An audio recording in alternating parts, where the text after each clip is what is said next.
welcome to the deep dive. We are really so glad you could join us today. Yeah, thanks for tuning in. I want to speak directly to you, the listener, for a second, because we know exactly why you are tuning in right now.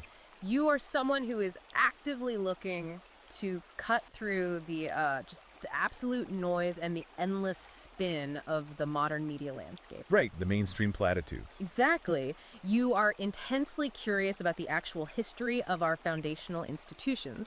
Specifically, you want to understand what those institutions looked like and how they actually functioned before they were captured by what many argue are feminist and Marxist ideologies. This is a huge topic. It is massive. You are watching the intense cultural shifts happening right now around modern masculinity, and you want a thorough, unfiltered map of these arguments. And that is exactly what we are giving you today. We are getting right into it. But before we get started, please make sure to like and subscribe to the show. It really, really helps us out and ensures you never miss a deep dive. Definitely do that. Today's show is a comprehensive review of a provocative, ultra-long, incisive, and frankly fascinating new ebook. I highly encourage you to hook yourself a copy. Go check Amazon Kindle and Google Play Books to buy the book for yourself. And make sure to follow the author at Conrad and Riker on Substack. It is an incredibly dense, highly detailed text we are exploring today. The book is Conrad Riker's 2025 ebook, Marxism in Knickers. Quite the title. Right. Our mission for this deep dive is to thoroughly and meticulously unpack the author's central thesis.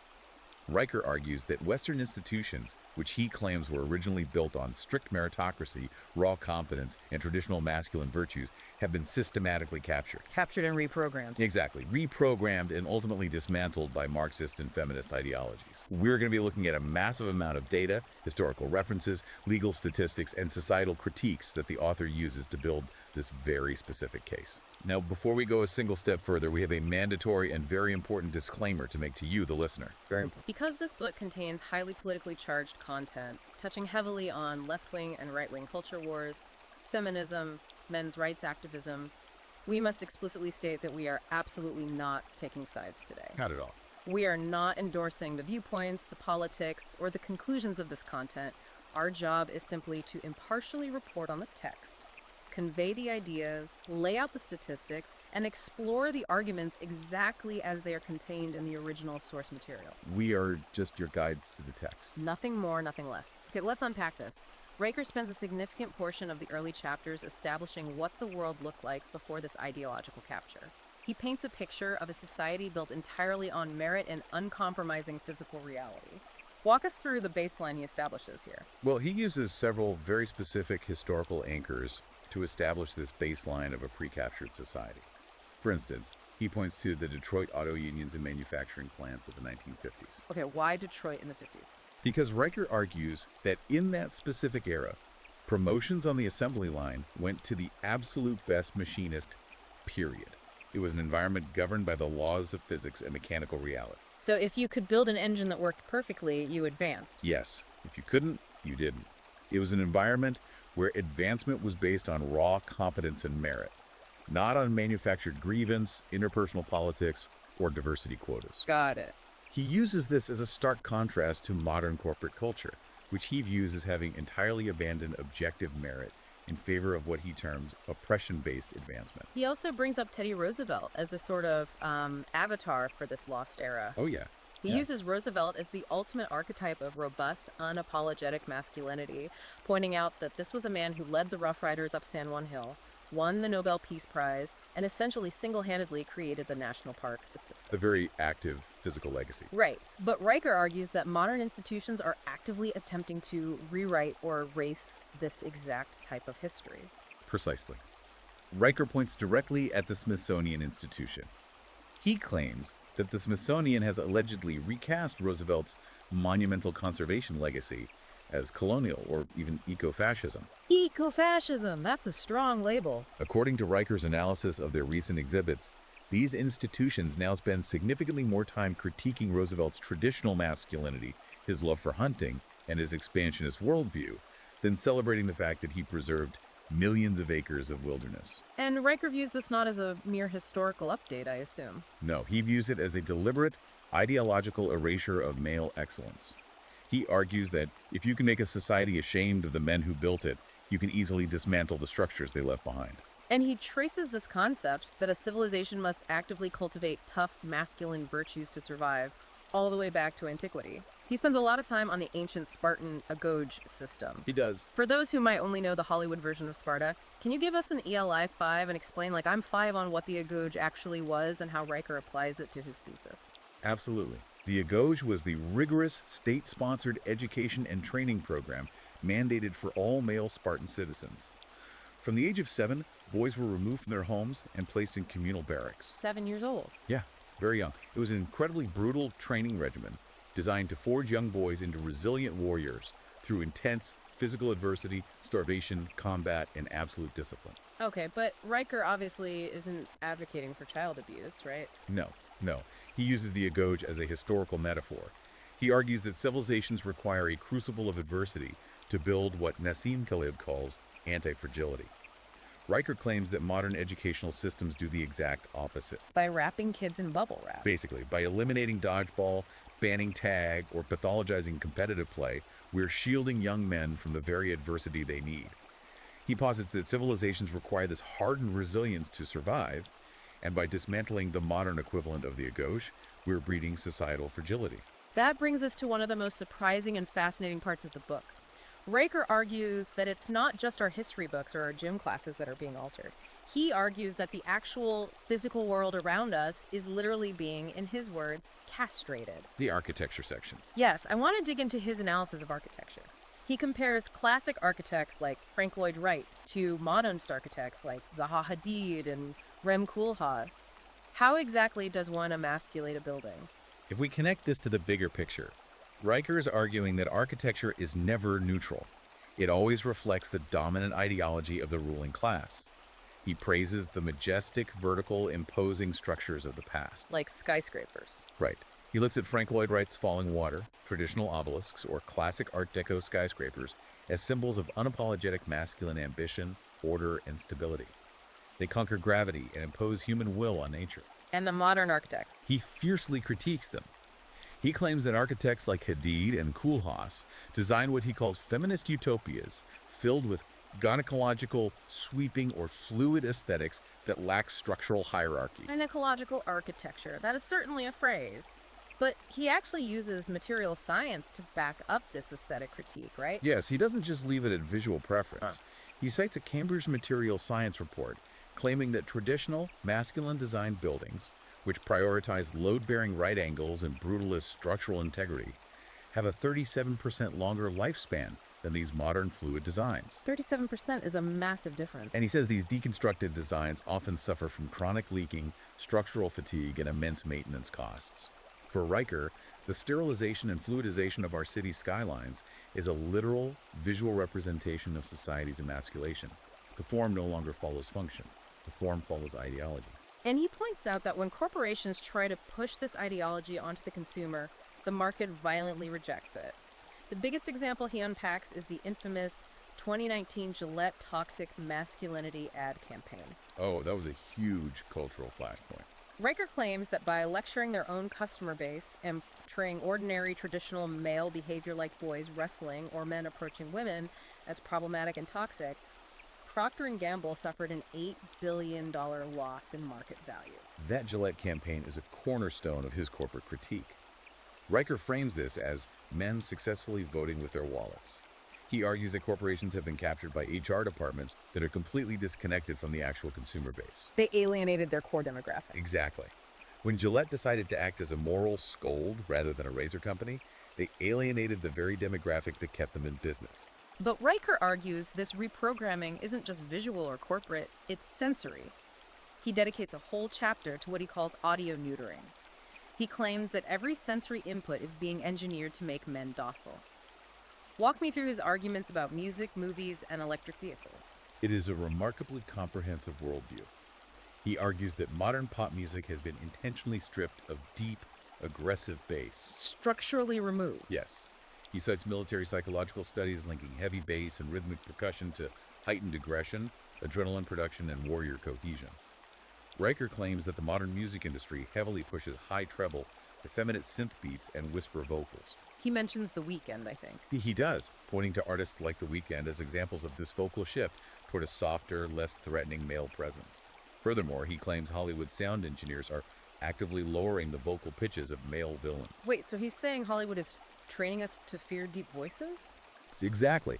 According to Riker, by consistently pairing the deepest, most resonant male voices with the antagonists, audiences are being subconsciously conditioned to associate natural, high-testosterone male voices with danger, oppression, and evil, while the heroes often have softer, more varied, or higher-pitched deliveries. And the electric vehicles. He complains that the visceral, chest-thumping roar of a combustion V8 engine, a sound he views as inherently masculine and powerful, is being replaced.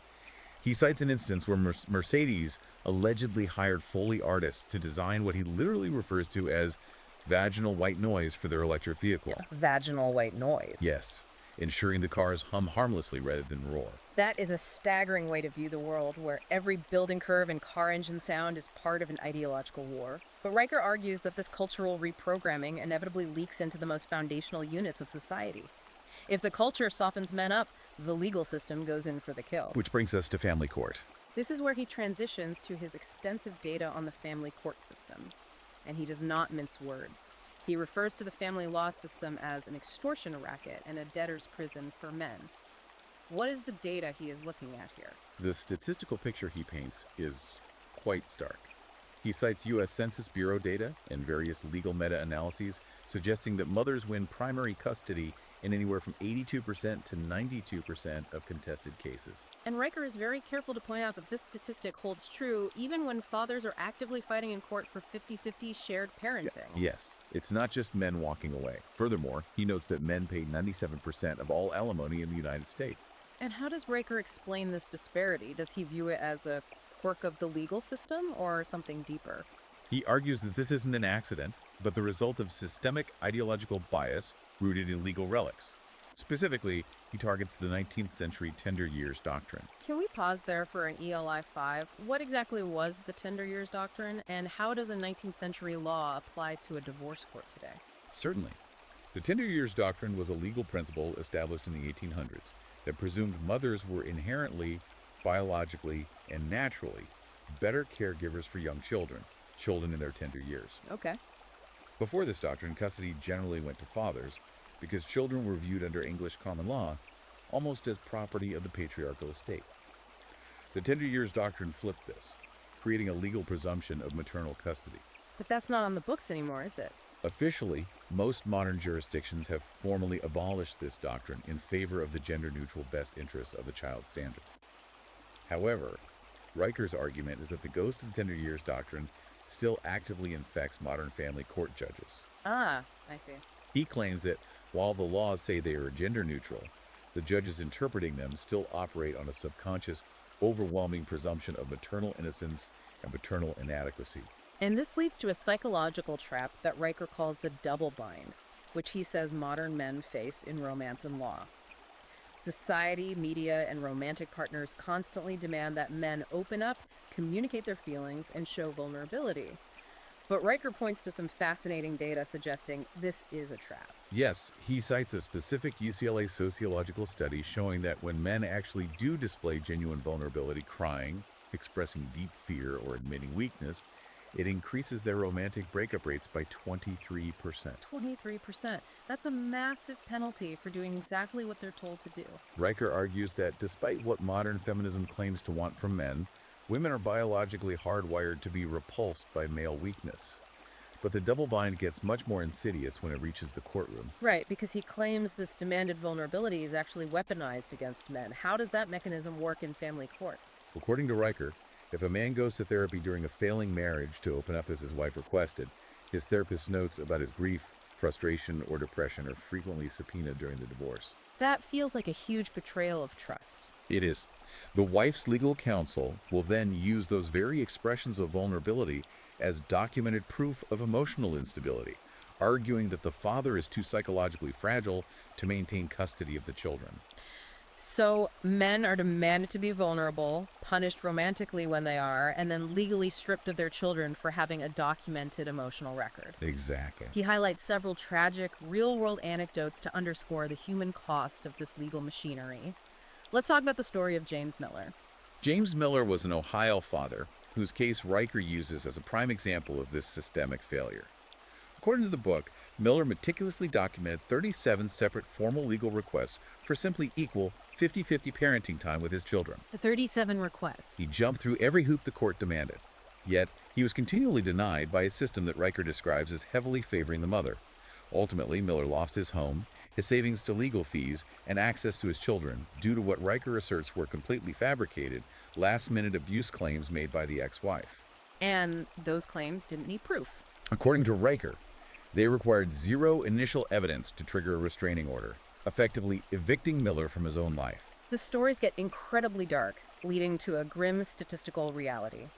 Riker talks about a Detroit factory worker, a guy who worked the line, paid his taxes, did everything right, but he was hit with a court order demanding he pay half of his take-home pay in alimony to an ex-wife who was documented as schizophrenic and unable to work. Right. Faced with absolute financial ruin and the inability to afford even a basic apartment for himself, the man tragically took his own life in a courthouse parking garage.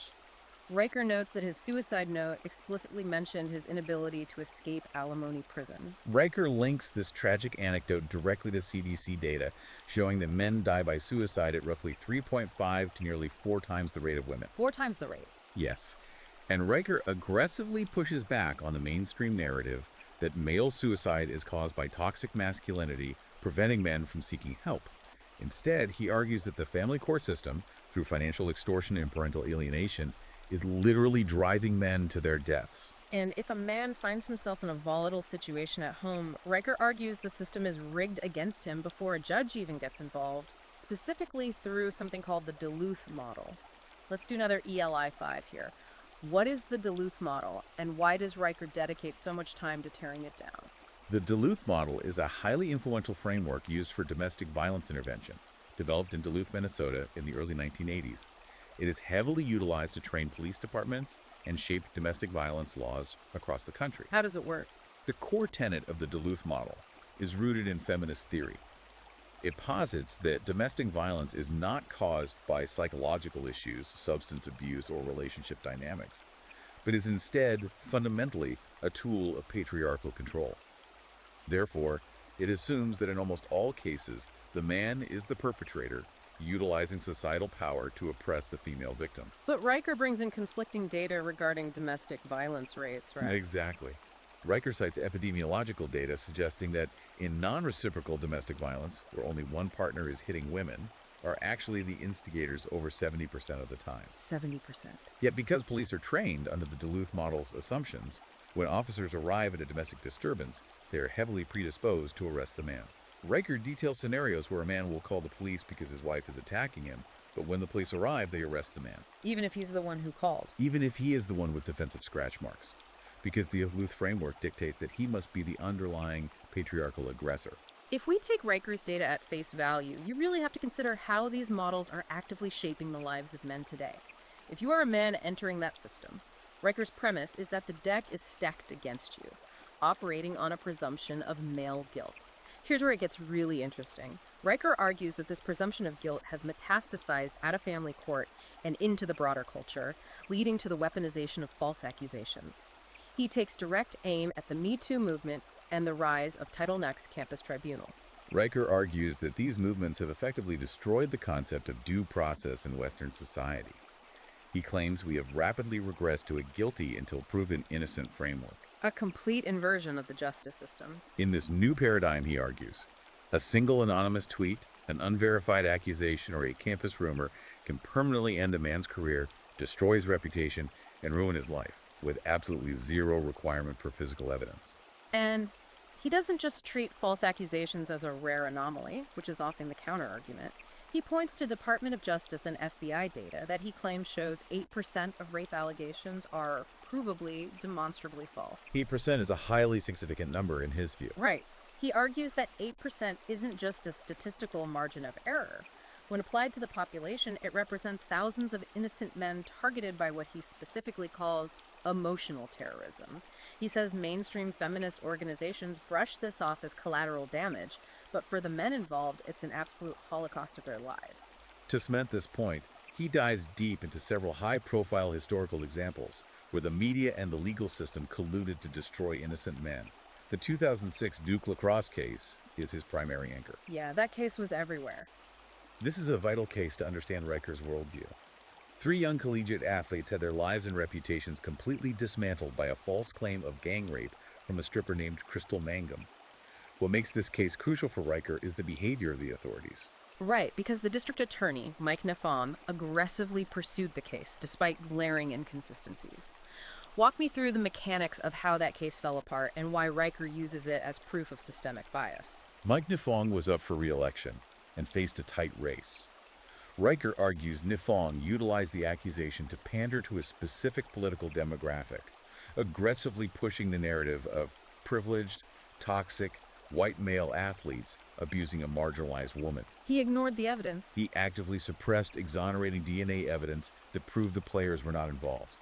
The media ran with the narrative for months, destroying the boys' lives. It took the intervention of the state attorney general to finally declare the players completely innocent. And what happened to Nafong? Riker notes that while the men were eventually clear, the traumatic damage was irreversible. Furthermore, Nafong served only a single day in jail for his extreme prosecutorial misconduct, and the accuser faced minimal initial consequences. Riker uses this to prove that the system actively rewards those who attempt to destroy men for political gain. He also brings up the tragic story of Brian Banks. This was a high school football star with massive NFL dreams, a full-ride scholarship to USC waiting for him. But he spent 5 years in prison because a classmate named Juanetta Gibson entirely fabricated a rape story. A terrible story. Years later, she was secretly recorded admitting she lied so she could sue the school district, which she did, winning a $1.5 million settlement. Banks eventually fought to get his conviction overturned, but he lost 5 critical years of his physical prime, completely derailing his NFL career. Riker asks, where is the justice or the societal outrage for these men? Where are the marches for Brian Banks? And Riker asserts that this weaponization is currently happening most aggressively within the university system. He spends significant time discussing the mattress girl case at Columbia University. Emma Solkovich. Yes. Emma Solkovich carried a heavy dorm mattress around campus for a year to protest a male student she accused of rape. Riker details how the accused student was cleared by the university's own Title IX investigation and cleared by the NYPD. Why was he cleared? Largely due to text messages demonstrating a continuous consensual relationship after the alleged event. Yet the university not only allowed Solkovich to continue her public shaming campaign, but they also gave her academic credit for the protest as an art thesis, and the media heralded her as a hero. So the evidence didn't matter. For Riker, this proves that objective reality and evidence mean nothing in the face of female victimhood narratives. The threshold for ruining a male student's life on campus is incredibly low, according to his research. He cites a deeply unsettling case at the University of Michigan where a male student was expelled, losing his tuition, his academic record, everything based entirely on an ex-girlfriend's text message to a friend that simply said, "I feel uncomfortable." Just that text. There were no lawyers permitted during the tribunal, no cross-examination, no real evidence of any crime, just a subjective feeling treated by the university administration as absolute proof of misconduct. It paints a chilling picture of campus life for young men. But Riker argues that this weaponization of feelings doesn't just start in adulthood or on college campuses. He traces this exact same mechanism back to early childhood education, which brings us to his analysis of the war on boys in the education system. He expands his critique down to elementary school. Yes, claiming that public schools have become feminized re-education camps. That's a severe claim. Walk me through the exact mechanics he uses to justify the idea that a normal elementary school is a re-education camp pathologizing normal male energy. He argues that the modern educational environment has been systematically engineered to reward female biological traits compliance, sitting still, verbal communication, and docility, while actively punishing male biological traits, competitiveness, physical energy, spatial exploration, and kinesthetic learning. And he has data for this. He points to grading bias data as his first line of evidence. He heavily cites a Johns Hopkins study that tracked middle school grading patterns. Yes, I wanted to ask about that study. What exactly was the methodology there? The researchers took exact identical writing samples and distributed them to teachers to grade. They found that teachers consistently marked the exact same writing sample a full letter grade higher if they were told it was written by a girl rather than a boy. A full letter grade just for the name on the paper. Riker argues this isn't just an unconscious quirk, it represents systemic, institutional academic discrimination against boys from the moment they enter the classroom. Boys are being artificially depressed in their academic achievements simply for being boys. And he claims this academic discrimination directly translates into disciplinary action. He uses Department of Education statistics showing that boys receive a staggering 70% of all school suspensions. Now, a critic might say boys just misbehave more. How does Riker counter that? Riker argues that what we call misbehavior is actually just natural male biology being criminalized. Behaviors natural to young boys, fidgeting, roughhousing, competitive play, building things, are labeled as toxic or routinely misdiagnosed as attention deficit hyperactivity disorder. Right. Riker points out the massive spike in prescribing amphetamines to young boys, arguing that society is heavily medicating young men just so they can sit completely still for 8 hours in a classroom designed for female learning styles. And the long-term effect. The ultimate result of this multi-decade suppression, he notes, is that men now earn only 40% of bachelor's degrees, effectively locking them out of the modern knowledge economy. Okay, so we've talked about the data, but what does this actually look like in a real classroom? Does Riker give any concrete examples of the zero-tolerance policing of boyhood? He does, and the anecdotes he selects are designed to provoke outrage. He details the case of an 8-year-old boy in Detroit who took apart a classroom clock to see how the gears worked. Sounds like future engineer behavior. Instead of being praised for his engineering curiosity and spatial intelligence, the boy was suspended, mandated to see a school psychologist, diagnosed with ADHD, and permanently labeled as a disruptive threat. Then there's the case of an Ohio 7th grader who was suspended under zero-tolerance violence policies simply for drawing a picture of a toy soldier holding a gun in his notebook. A doodle. Riker argues that the system views any expression of traditional masculinity, even a doodle, as an inherent threat that must be stamped out. Moving back up to the university level, Riker argues that higher education purges any male intellect that refuses to comply with this ideology. He points to the expulsion of contrarian voices, like the evolutionary biologist Brett Weinstein at Evergreen State College. Weinstein, a lifelong progressive, was forced off his own campus by mob threats simply for refusing to participate in a racially segregated day of absence.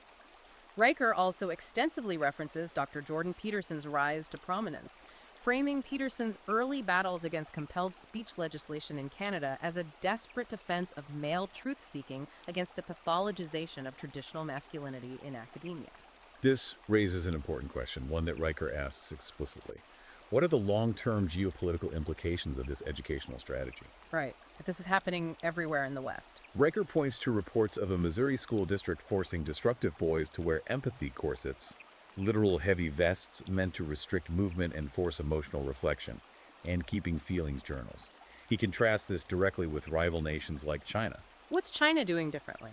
China is heavily reforming their educational systems to drill their youth in rigorous math, engineering, and physical combat drills, explicitly stating they want to increase the masculinity of their young men. Riker warns that if the West unilaterally disarms its next generation of men by forcing them into empathy corsets, while our geopolitical rivals train engineers and soldiers, the survival of Western civilization is mathematically doomed. That is precisely the kind of systemic, big-picture extrapolation Riker excels at. He believes a civilization cannot survive if it demonizes the very masculine traits required to defend and maintain it. And this connects seamlessly to his analysis of the workplace. The corporate castration section. Let's transition to his thoughts on corporate environments, which he titles Corporate Castration and Male Disposability. He draws a very stark contrast between the air-conditioned HR departments obsessing over diversity quotas and the brutal, often fatal reality of blue-collar male labor. This is where he hits the wage gap argument head-on, attacking what he sees as the core tenet of modern feminist economics. Riker claims the gender wage gap, the often cited statistic that women make 77 cents for every dollar a man makes, is a complete statistical myth. How does he debunk it? He cites economists who point out that when you control for hours worked, specific career choices, willingness to relocate, and time taken off for child rearing, the gap virtually disappears, and in some urban demographics, young women actually out-earn young men.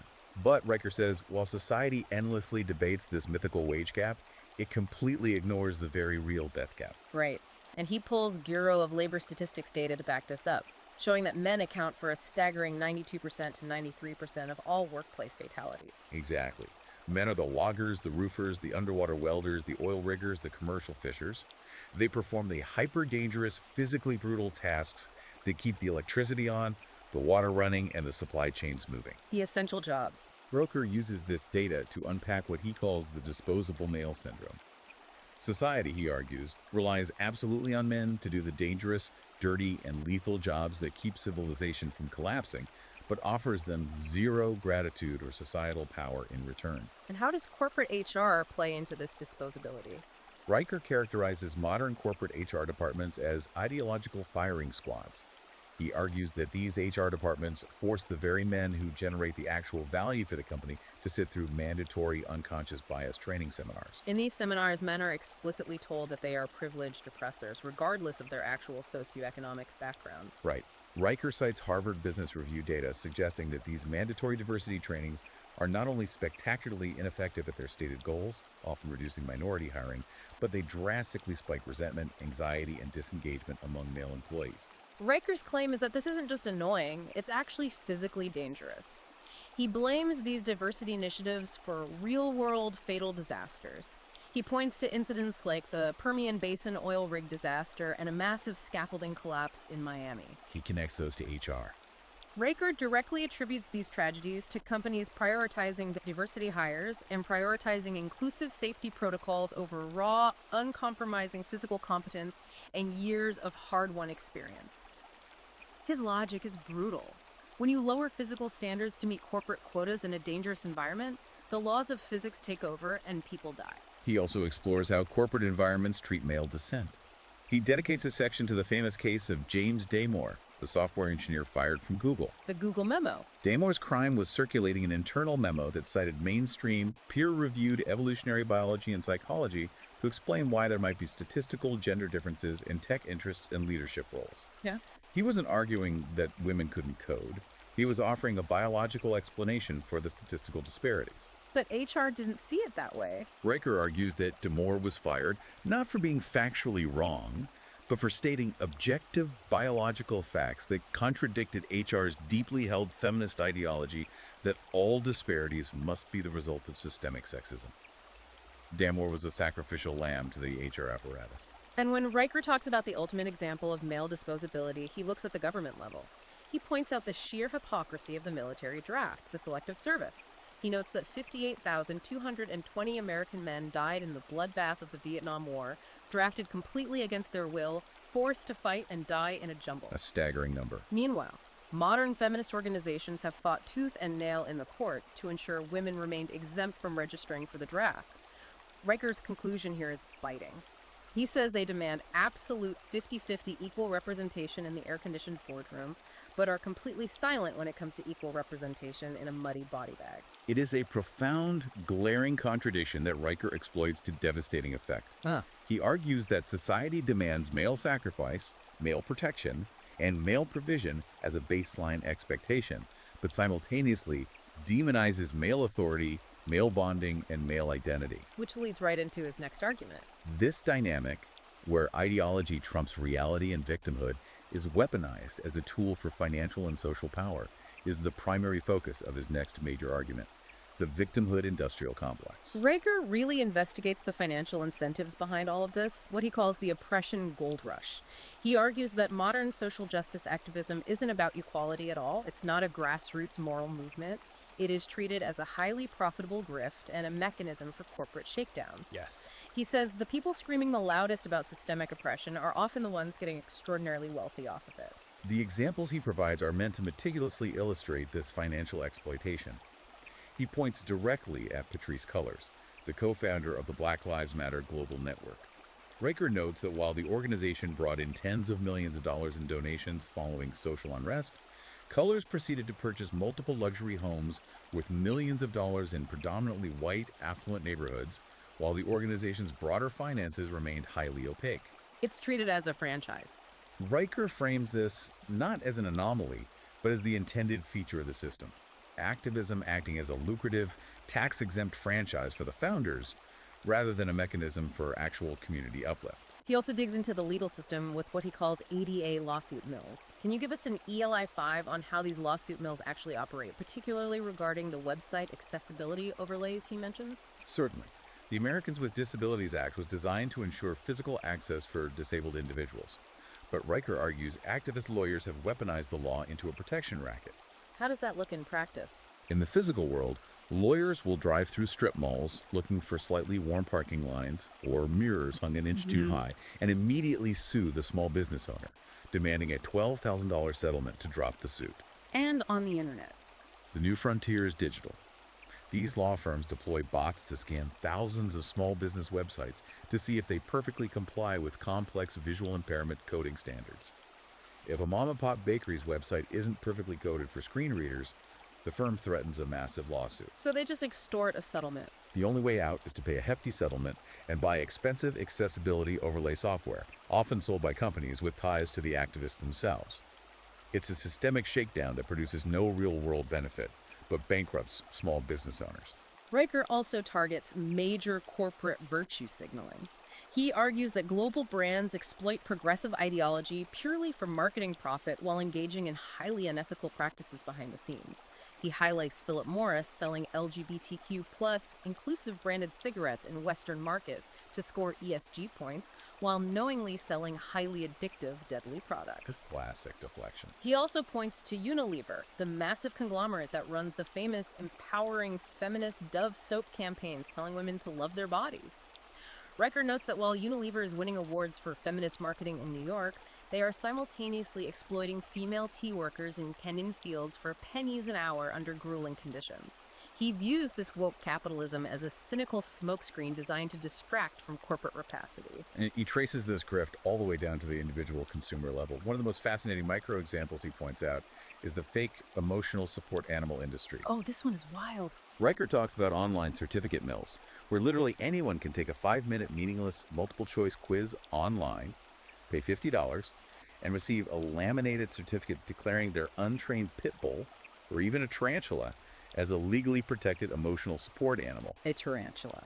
This allows individuals to completely bypass housing pet fees, breed restrictions, and airline safety rules. Riker frames this absurd situation as the ultimate manifestation of the captured mind, prioritizing an individual's subjective, unverified feelings over societal rules, physical safety, and basic common sense. This relentless prioritization of subjective feelings over objective biological reality brings us to the culmination of Riker's argument.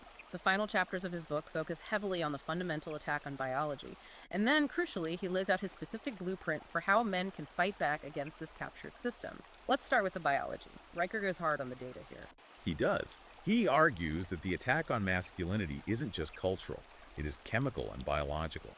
He points to the well-documented multi-generational collapse in male testosterone levels across the Western world. A physical change.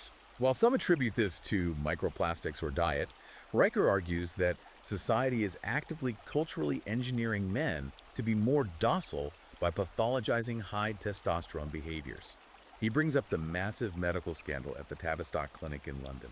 What happened there? Whistleblowers revealed that vulnerable autistic children were being rushed onto experimental puberty blockers with almost no psychological vetting, effectively chemically castrating young boys under the guise of gender affirmation. And he views the transgender debate through a very specific lens regarding female erasure, right? He discusses Leah Thomas. Yes, he extensively discusses Leah Thomas, the biological male who transitioned and subsequently dominated NCAA women's swimming, taking a national championship away from biological females. How does Riker frame that? Riker doesn't analyze this from a religious perspective. He sees it as the ultimate proof of his thesis. He argues that feminist ideology has become so unmoored from physical reality that it will literally erase biological women's hard-won athletic achievements and demand women smile and applaud while it happens, simply to maintain the ideological narrative that gender is an entirely malleable social construct. Right. For Riker, when a society allows a biological male with male bone density and lung capacity to physically dominate women in a pool, that society has lost its collective mind. And the ultimate toll of this societal madness brings us back to that sobering statistic. Men die by suicide 3.5 to 4 times more often than women. Riker places the blame for this bloodbath squarely on modern therapeutic culture. He says therapists are part of the problem. He argues that modern therapists trained in these captured universities actively pathologize natural masculinity. They tell men that their stoicism, their desire to provide, their competitive drive, and their desire for physical space are all toxic. They force men to adopt a feminized vulnerability, which, as Riker previously established, society actually despises and legally weaponizes against them. Men are left completely isolated, told their very nature is a disease. Which leads to the climax of the book. Riker doesn't just present 400 pages of doom and gloom, he offers a highly specific tactical response plan for men, which he titles the Remasculation Protocol. So, what does this all mean? How does Riker say men should respond to an entire civilization that he claims hates them? The first step in his protocol is psychological. He says men must absolutely and immediately stop apologizing for existing and stop apologizing for their masculinity. He advocates for a psychological defense mechanism called tactical indifference, also known in psychological circles as the gray rock method. I want to understand how that connects to the family court issues we discussed earlier. How does the gray rock method actually work in practice? Let's say a man is in family court or dealing with a highly antagonistic HR department. The opposing party, whether it's an ex-wife or a diversity officer, will often attempt to provoke an emotional reaction. They want the man to yell, to cry, or to show anger so they can document it and use it as proof of his instability or toxicity. So, what does the man do? Tactical indifference means the man becomes as unresponsive and uninteresting as a gray rock. He shows zero emotion. He speaks only in short, factual sentences. He does not defend his ego. By providing absolutely zero emotional fuel, he starves the manipulator of the reaction they need to weaponize against him. It is a brilliant stoic defense against a system designed to exploit emotional vulnerability. Beyond the psychological tactics, Riker advocates for building entirely parallel physical and legal institutions. If the family courts are completely rigged, as he claims, he suggests men stop using them. He advocates for the use of blockchain custody contracts. Walk me through the mechanics of this. How can a decentralized ledger supersede state family law? It's a radical technological workaround. Riker proposes that before having children, couples sign immutable, self-executing smart contracts on a blockchain network. These contracts dictate the precise terms of 50-50 custody and financial asset division in the event of a split. So no judge is involved. Because a smart contract automatically executes when certain conditions are met and the assets are held in decentralized cryptocurrency wallets, it completely bypasses the jurisdiction of a biased family court judge. A judge cannot freeze a decentralized wallet and cannot alter the blockchain record. Is that even legally binding? Riker admits the legal framework is still developing, but he views this as the ultimate technological rebellion against a captured legal system. If the state courts are corrupt, mathematically remove the state from the equation. And what about the psychological isolation? If modern therapy is pathologizing men, where do they go? Riker highlights groups like the Iron Brotherhood and the Men's Sheds movement, which originated in Australia and the UK. These are strictly male-only spaces. Like support groups. Crucially, men do not go to these sheds to sit in a circle, hold hands, and cry about their feelings. They heal side by side through shared physical labor. They do woodworking, fix engines, restore cars, and build physical infrastructure. Riker argues that men bond and process trauma not face to face, but shoulder to shoulder, working toward a common goal. Rebuilding that baseline. He claims that these localized physical brotherhoods have done more to organically drop the male suicide rate in their respective communities than any multi-million-dollar government-funded therapy program. Finally, he tells men to hit the captured system where it hurts the absolute most, the wallet. He advocates for a total financial boycott. Withhold all financial support from woke media, cancel your Netflix subscriptions, avoid Hollywood blockbusters that routinely portray men as bumbling idiots or toxic villains, and pull your money out of ESG-compliant banks. He tells men to only fund independent creators, independent businesses, and parallel economies that explicitly respect male identity. It is, at its core, a call for a complete, unapologetic withdrawal of male participation, male labor, and male capital from institutions that Riker believes are actively hostile to their existence. He couples this strike with a mandate to rebuild functional, merit-based, physically grounded structures from the ground up, returning to the ethos of the Detroit auto workers and the Spartan Negotiation. Wow. We have covered an absolutely massive amount of ground today. From the meritocracy of the 1950s Detroit auto unions and the material science architectural critiques of Zaha Hadid, to the heartbreaking legal statistics of the family court system, the tragic reality of male workplace fatality rates, the ideological engineering in our elementary schools, and the digital rebellion of blockchain custody. Riker's Marxism in Knickers truly leaves no stone unturned in its systemic critique of modern Western civilization. We have navigated a very dense, complex forest of historical data, legal precedents, and cultural analysis. By impartially laying out the architecture of Riker's thesis, we've explored his core argument that the very physical, cultural, and legal infrastructure of our society has been fundamentally and intentionally altered by these specific ideologies. To you, the listener, we know exactly what you were looking for when you clicked play. You wanted a deep, multi-perspective dive into these intense cultural arguments. You wanted the raw data, the history, and the systemic mechanics without the mainstream fluff. Today, we provided a very thorough, unfiltered map of this specific, highly controversial, and deeply fascinating worldview. Before we sign off, I want to leave you with a philosophical question inspired by the text, but looking beyond it to the future of our society. If Riker is correct in his underlying premise, that men, through brute force and physical sacrifice, built the physical infrastructure of civilization, and that they are now being actively alienated, legally stripped of their families, and culturally demonized by the very institutions they maintain, what happens if the builders collectively decide to embrace the author's final advice? What happens if the men who climb the scaffolding, rig the oil, and build the engines simply walk away? Can a modern society actually sustain itself on ideology, diversity quotas, and HR protocols alone, when the underlying physical and economic machinery requires the exact masculine traits that are currently being systematically suppressed? That is a fascinating, terrifying question to mull over. What actually happens to the skyline when the people keeping the lights on decide to go home? Thank you so much for joining us on this incredible journey. Please take a moment right now to like and subscribe to the show so you never miss a deep dive. Once again, today was a review of the fascinating, ultra-long and incisive ebook, Marxism in Knickers. I strongly encourage you to go check Amazon Kindle and Google Play Books to buy the book for yourself. Dive into the data. And don't forget to follow the author at Conrad Donreicher at Substack. Until next time, keep diving deep.